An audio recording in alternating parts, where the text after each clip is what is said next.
Investir dans l'immobilier sans les emmerdes. Le rêve, hein, parce que tout le monde parle en fait de l'investissement dans l'immobilier, comme quoi c'est super, ça vous amène une rente et tout, vous êtes indépendant financièrement, c'est le super mot à la mode, même si ça veut rien dire. Euh, et finalement, on oublie l'essentiel, ce sont les emmerdes. Parce que très rapidement, quand vous commencez à être propriétaire et que vous commencez à louer, eh ben, si vous voulez conserver un minima votre rentabilité et donc ne pas déléguer la gestion, eh ben, il faut gérer vous-même. Alors la majorité des locataires sont tout à fait bien et donc vont pas vous donner de sueur, mais il va suffire d'un seul locataire qui va pomper tout votre temps. Et croyez-moi, hein, quand on regarde un petit peu les classes d'actifs, les investissements, les rentabilités que vous pouvez obtenir, vous devez toujours regarder la rentabilité d'un investissement, oui, en pourcentage, mais vous devez également ne pas vous leurrer, parce que la plupart des gens sur l'immobilier regardent la rentabilité, donc ils vont acheter un appart à Mulhouse, ils vont avoir une rentabilité soi-disant de 8%, mais ils ne prennent pas en compte qu'ils prennent un risque éventuellement sur le prix de l'appart, parce que la grande majorité des gens, en fait, ne négocient pas, ils ne font pas des affaires, hein. La réelle façon de gagner dans l'immobilier, c'est d'acheter, et c'est de négocier, et d'acheter très souvent des apparts et des maisons qui sont à refaire avec des travaux.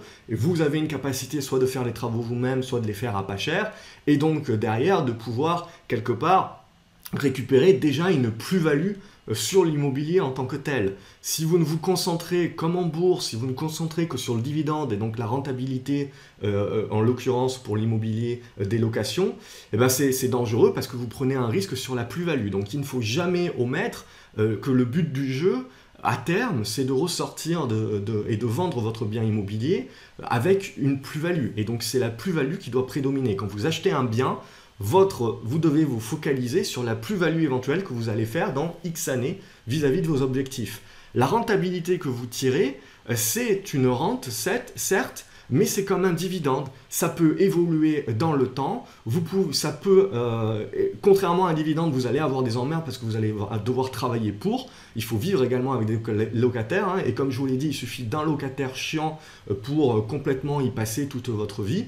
Et votre rentabilité aussi, parce que la plupart des gens, quand ils calculent des rentabilités, ils oublient de prendre en compte que le prix de l'appartement varie dans le temps également. Ils oublient de prendre en compte tout ce qui va être charge, maintenance et le temps qu'ils vont y passer. Donc c'est pour ça que moi, j'ai tout de suite bifurqué l'essentiel. Quand j'investis dans l'immobilier, j'investis. Alors j'ai pas mal utilisé les SCPI.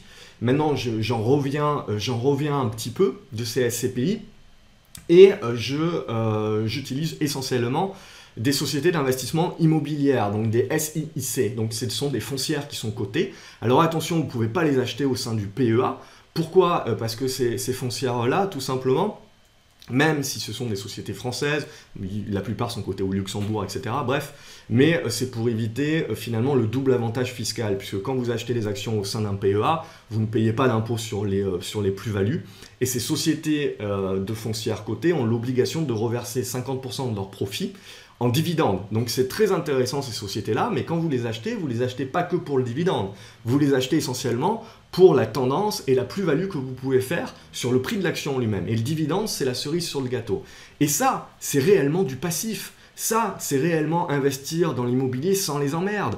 Alors, c'est vrai que c'est de la pierre papier, mais vous avez quand même une société qui est derrière. Vous avez une société qui très souvent est un mastodonte, vous pouvez calculer le prix via l'actif net réévalué. C'est des sociétés qui sont en Europe ou dans le monde entier avec pas un appart à Mulhouse, mais ils ont des hôtels, ils ont des bureaux, ils ont des commerces, ils ont également tout un tas de résidences partout en France, partout en Europe. Bref, c'est un portefeuille diversifié. En achetant une seule société foncière, vous accédez directement à une société qui a les reins solides et qui est diversifiée. C'est-à-dire que même si l'immobilier à Mulhouse, parce que j'ai pris cet exemple-là, je n'ai rien contre Mulhouse, devait baisser, eh ben, vous allez potentiellement, parce que vous avez pris un crédit et vous avez mis toutes vos économies dans ce seul bien que vous mettez en location, eh ben, vous allez prendre de plein fouet cette baisse-là, parce que vous êtes concentré. Alors qu'une société, une foncière, elle est diversifiée et donc ça va apaiser un petit peu la concentration. En plus, si dans un monde où on revient dans de l'inflation, les loyers vont augmenter. Les prix immobiliers, on ne sait pas. C'est très difficile de dire si les prix immobiliers vont suivre l'inflation. Oui, en règle générale, l'immobilier est assez protecteur par rapport à l'inflation. Mais aussi, il faut faire bien attention, c'est que la plupart des gens aujourd'hui pensent que l'immobilier, c'est l'Eldorado, parce que sur les 20 dernières années, il y a eu une croissance exponentielle des prix de l'immobilier qui n'a jamais été vue dans l'histoire. Je veux dire, si vous discutez avec vos grands-parents, si vous avez encore vos grands-parents et qu'ils ont vécu la guerre, en règle générale, ils ne veulent pas être propriétaires. Ils vont être propriétaires de leur résidence principale parce que je pense que c'est important d'être propriétaire de sa résidence principale pour avoir la sécurité de mettre un toit au-dessus de sa tête, au-dessus de sa famille. Je pense que là, ça fait sens, mais quand on achète une résidence principale, on ne le fait pas dans une perspective de justement faire un profit. Potentiellement, ça peut arriver pour toutes les personnes, je veux dire mes parents également, c'est arrivé parce qu'ils ont investi finalement au meilleur moment, mais la principale raison, c'était de mettre un toit au-dessus de sa tête. Maintenant, il faut éviter de se leurrer parce que les gens, en fait, voient avec les 20 dernières années et les hausses exponentielles que nous avons eues sur les prix de l'immobilier ces 20 dernières années, se leurrent à penser que ça va être comme ça tout le temps. Et donc, ils achètent de l'immobilier, ils prennent du crédit, ils s'endettent. Bref, ils utilisent l'effet de levier du crédit, qui est une bonne chose, mais il ne faut jamais oublier que vous prenez toujours un risque. Puisque si les prix de l'immobilier se mettent à se casser la gueule, et souvent, il suffira de 5% pour les dossiers les plus pourris, justement, et les personnes qui continuent de s'endetter juste parce qu'ils ont des loyers, et grâce aux loyers, du coup, ils peuvent s'endetter. Mais il va suffire que l'immobilier baisse un chouïa, il va suffire qu'il y ait un ou deux locataires récalcitrants, il va suffire que vous ayez à réparer une toiture et des frais de maintenance, etc., pour que vous vous retrouviez sans le sou. Et à partir du moment où on rentrera dans un cercle économique qui sera un peu plus en récession, les banques seront beaucoup plus frileuses pour vous prêter de l'argent. Et donc quand le robinet du crédit va s'arrêter, c'est là un petit peu que la musique va s'arrêter sur l'immobilier. Donc faites très attention par rapport à ça. Il faut faire très attention par rapport à l'effet de levier que vous utilisez. C'est pas très grave si vous faites résidence principale, pour moi c'est important.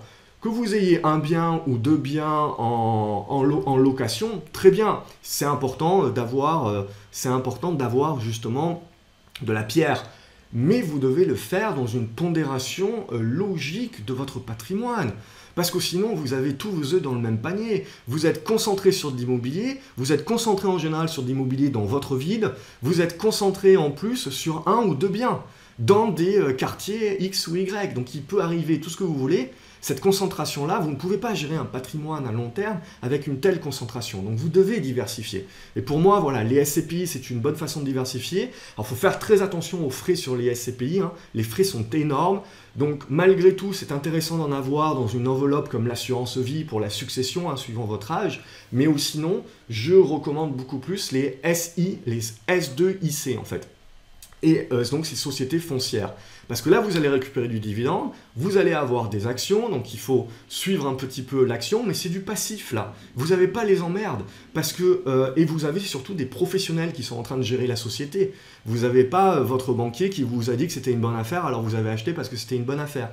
Une bonne affaire en immobilier, c'est uniquement si vous avez la certitude de pouvoir négocier le prix, de pouvoir acheter bas, parce qu'il y a très certainement des travaux à faire, et donc vous allez pouvoir en fait retrouver et redonner de la valeur au bien, et donc d'ores et déjà être confortable au niveau de votre plus-value éventuellement latente. Et donc si en plus vous récupérez des dividendes sous forme de loyer, eh ben c'est un bonus. Et surtout si vous avez la capacité financière aussi de pouvoir faire face aux imprévus, et donc de ne pas être ras à la gorge si jamais vous avez des locataires qui partent, et que vous mettez un moment à en retrouver, si jamais il y a la toiture à refaire, la maintenance, tout ça, ce sont des choses que les gens ne prennent pas en compte. Et si jamais vous tombez sur un emmerdeur, ça arrive.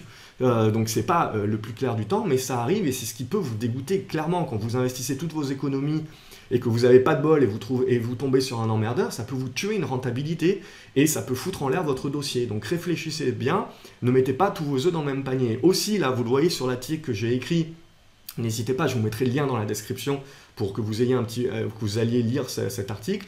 Attention, attention le rêve de devenir rentier, etc., ouais, c'est bien, mais attention aux personnes qui font du Pinel également, parce que pour moi, pour avoir un crédit d'impôt supplémentaire, vous faut investir dans des zones où justement vous aurez jamais la plus-value sur votre bien. En plus, vous êtes à côté d'autres investisseurs, tout comme vous, qui ont acheté du Pinel. Donc, c'est-à-dire qu'au bout des 9 ans, 10 ans, 12 ans, peu importe, vous allez vous retrouver tous en même temps à vouloir vendre le bien. Il n'y a pas d'acheteur. Il n'y aura pas d'acheteur. Le peu d'acheteurs qu'il y aura, vous aurez une concurrence énorme. Bref, le Pinel, pour gagner quelques petits crédits d'impôt, vous allez avoir une rentabilité moindre de vos loyers de toute manière. Et à la revente, ça va être le massacre. Donc, en général, pourquoi j'ai mis que c'est Ponzi? Parce que en général, les premiers entrants sont ceux qui réussissent à s'en sortir le mieux. Et en règle générale, ils donnent une vue biaisée. C'est comme la vue biaisée parce que les prix de l'immobilier ont énormément monté depuis les 20 dernières années. Les gens ont cette idée que c'est sans risque et que ça va continuer à monter. Mais heureusement que l'immobilier n'est pas en bourse, hein, parce que si le prix de votre appart, si le prix de votre résidence et de votre location, vous voyez le prix évoluer tous les jours de 2-3% et être volatile, croyez-moi, émotionnellement, vous ne serez pas prêt à dire que l'immobilier est sûr et que ça ne fait que monter dans le temps.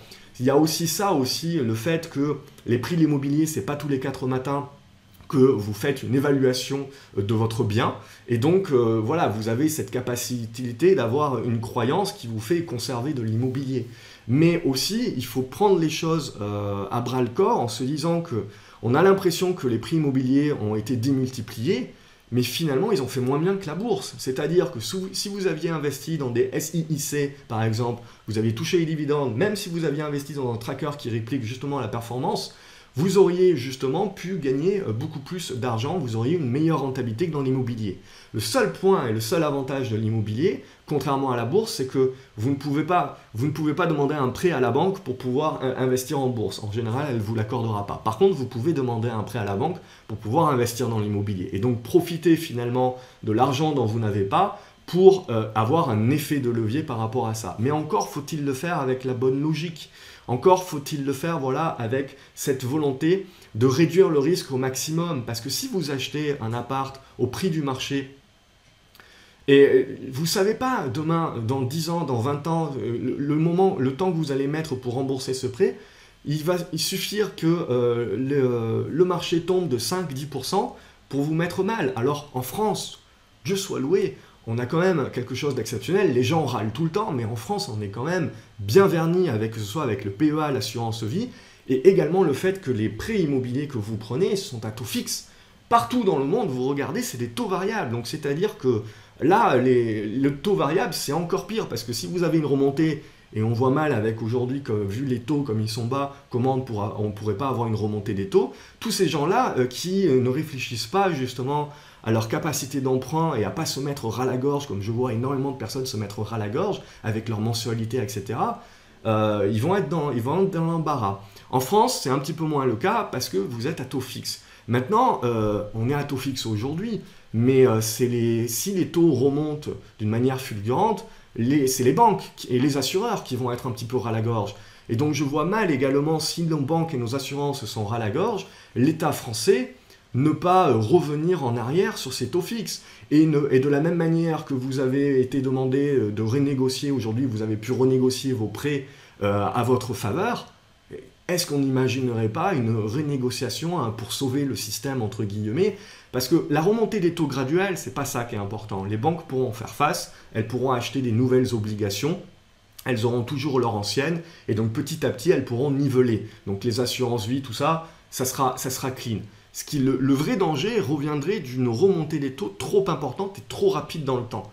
Et là, ça mettrait les banques et assureurs un petit peu ras la gorge. Et là, on pourrait imaginer qu'il y aurait une certaine pression vis-à-vis de l'État pour pouvoir revenir en arrière sur cette définition des taux fixes. Et potentiellement, il n'y en a que pour quelques années et ça finira par disparaître puisque je vois mal les banques et les assureurs continuer à prendre du risque dans un monde très certainement plus volatile avec des taux d'intérêt et une inflation beaucoup plus volatile que telle que nous l'avons connue ces 20 dernières années également. Prenez également la hausse des 20 dernières années de l'immobilier. décortiquer ça année après année, je veux dire, on est sur du 3-4%. Mais surtout, regardez l'immobilier. Je vous ai demandé si vous avez encore la chance d'avoir vos grands-parents, discutez avec vos grands-parents. Parce que regardez l'historique, même depuis les années 1900, l'immobilier n'a jamais eu une hausse fulgurante. Vous avez des prix qui ont suivi tout au mieux l'inflation, qui sont en général un petit peu défensifs vis-à-vis de l'inflation, mais encore pas énormément. Et donc, vous avez des prix qui sont en évolution de 1% ou 2%, si vous prenez vraiment sur un esprit très très long terme. C'est que sur les 20 dernières années, en fait, qu'on a connu justement une hausse exponentielle des prix de l'immobilier.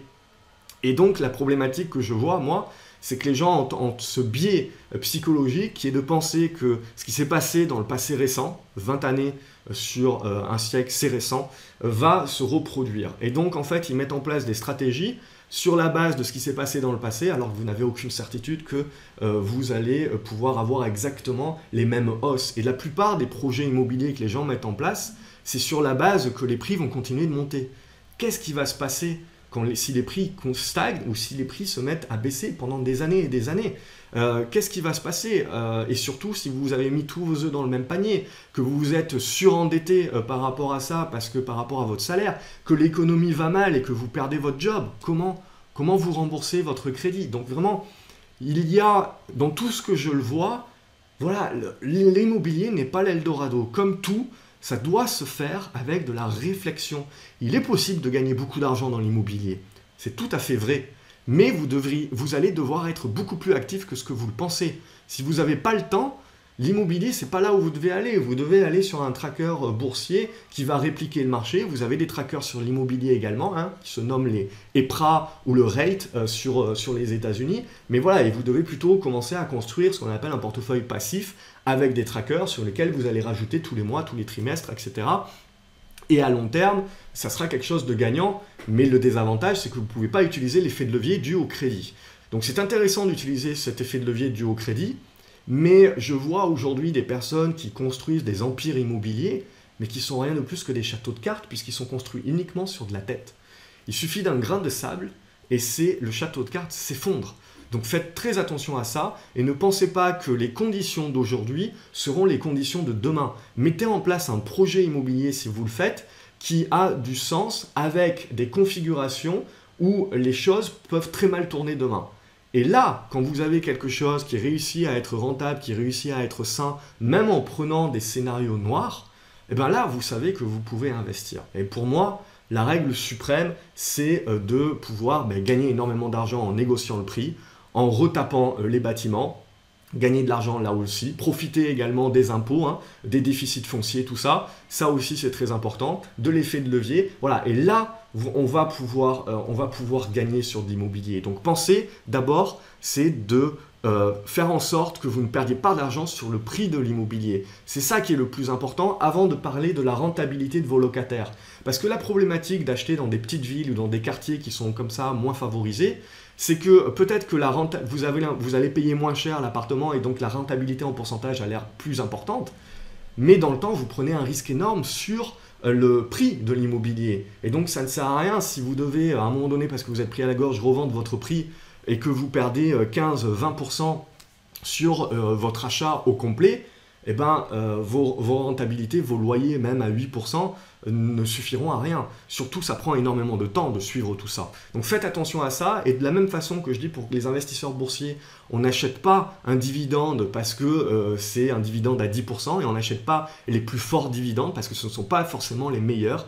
On achète d'abord une société. On achète une société parce qu'elle est forte, parce qu'elle est puissante, parce qu'elle est diversifiée, parce qu'elle a la capacité d'être en croissance, parce qu'elle a la capacité de donner du dividende en croissance, et parce qu'elle a sa capacité à pouvoir survivre à tous les cycles économiques. Dans l'immobilier, c'est exactement la même chose. Vous devez avoir exactement la logique. On n'investit pas dans un bien immobilier juste parce qu'il y a une bonne rentabilité. Ça ne suffit pas. Une bonne rentabilité ne suffit pas et vous allez aller au-devant vraiment d'énormes déceptions et de drames de vie et financiers si vous choisissez vos investissements immobiliers comme la majorité des Français font en uniquement choisissant des rentabilités fortes. C'est vraiment pas comme ça que vous allez réellement gagner sur l'immobilier. Et finalement, sur les 20 dernières années, on peut se dire que les gens qui ont investi de cette manière-là ont réussi. Mais en fait, il donne un mauvais exemple parce que c'est une erreur. Ça a fonctionné, mais il n'y a absolument aucune certitude que ça continue à fonctionner parce que l'environnement peut changer. Donc c'est comme ça qu'il faut réfléchir et c'est dans cette logique qu'il faut réfléchir. Donc faites bien attention à ça. Et pour ma part, il ne faut pas mettre tous ses œufs dans le même panier. Investir dans l'immobilier sans les emmerdes, pour moi, les SCPI avec l'assurance vie. Sinon, c'est les foncières cotées. C'est là réellement où on a son épingle à tirer du jeu pour pouvoir investir un petit peu voilà, en faisant confiance à des professionnels et en y passant beaucoup moins de temps. Voilà ce que j'avais à dire sur l'immobilier. Si vous voulez rentrer un petit peu plus dans le détail, je vous invite à lire cet article, je vous mets le lien dans la description. Je sais que c'est un sujet qui fait débat et c'est normal parce que voilà, on est un petit peu à un tournant. Donc c'est normal que vous ayez des gens qui y croient dur comme fer, que ça va encore durer, etc. Et c'est normal et je suis persuadé que l'immobilier est un bon investissement. Mais ça va vous demander du temps. Il ne faut pas rêver à devenir rentier du jour au lendemain. Il ne faut pas se concentrer que sur la rentabilité. Il faut se concentrer sur la valeur, sur la valorisation. De la même manière que quand on investit en bourse, on va être sélectif sur ces dossiers et on va choisir des valeurs qui ont une valorisation déjà. Et le dividende, c'est la cerise sur le gâteau, c'est le bonus. Donc réfléchissez bien à ça. N'hésitez pas dans les commentaires à partager votre point de vue également, hein, que ce soit en accord ou en désaccord. Je veux dire, c'est comme ça également qu'on construit le débat. Et comme je vous l'ai dit, je pense qu'on est au milieu du gué, on est à un tournant, donc c'est tout à fait normal qu'on ait des points de vue qui divergent actuellement, puisque voilà, on a des personnes qui depuis les 20 dernières années ont vu seulement de la hausse et donc forcément ils ont un biais psychologique à penser que ça va continuer et on a des personnes voilà, qui commencent à se dire ok, et si l'environnement change, qu'est-ce qui se passe et quel est le risque justement et comment on fait en sorte de gérer ce risque-là parce qu'on est sur de l'investissement très souvent de toute une vie. Donc prenez-en conscience, ne faites pas nécessairement confiance à votre banquier qui lui est surtout là pour placer ses produits et pour prendre sa marge au passage. Donc faites très attention par rapport à ça. Et en fait, il faut réfléchir un minima, il faut être logique, il faut être simple. Dès que ça commence à être trop complexe, lâchez l'affaire. Il faut faire simple. Ce sont les meilleurs investissements. C'est des investissements qui sont simples à comprendre, simples à effectuer. Voilà, c'est ce que j'avais à dire. N'hésitez pas, on en discute dans les commentaires. Aimez cette vidéo et partagez-la également avec des personnes que ça pourra aider un petit peu à réfléchir également. Et puis abonnez-vous à la chaîne YouTube, comme ça vous recevez également mes autres vidéos. Merci d'avoir regardé cette vidéo. A plus dans les commentaires.